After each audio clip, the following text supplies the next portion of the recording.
পোশাক কন্যার আবরণ হলে তবে কেন তারে করা হয় হরণ?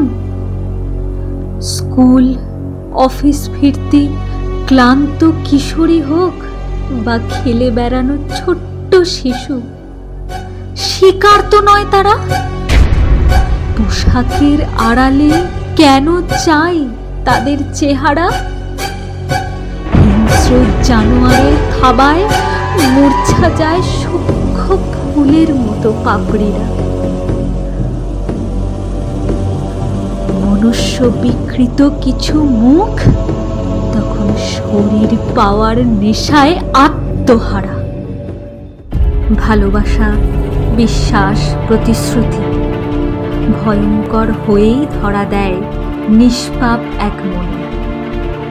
প্রেমের অভিনয়ে কখন সে তলিয়ে যায় তার নিজের ভালোবাসার জোয়ারে, তা তার অজানা। সময় আসে, কাছে ঘেঁষলে সম্পর্ক মজবুত হয়। শরীর ছোঁয়াই তখন একমাত্র লক্ষ্য হয়ে যায়। অপরদিকে মেয়েটি তখনও তার প্রেমে মুগ্ধ। জোর জুলুম এখন তার অভ্যাসের দাস। ঘোর ভাঙে যখন, ভালোবাসা নয়, এ এক সর্বনাশ।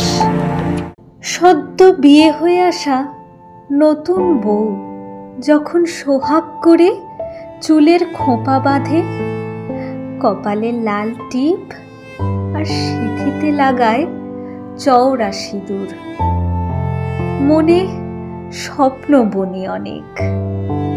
সংসারে তার আজীবনের সুখ, স্বামী সঙ্গ তারই মাঝে জাগায় বিরহের সুর। লালসা ভরা ঘৃণ্য চোখে বলি দেয় সে তার স্বরূপ।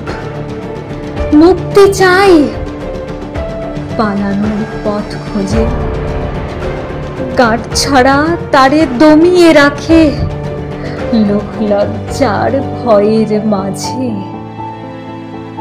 সারা জীবন সঙ্গী হয় কলঙ্কের বোঝা, সমাজ তারে কয় নষ্ট এক ফুলের তোড়া। সাজ তখন তার ভারী লাগে, খুলতে চায় লাল সাদা ওই হাতের কড়া।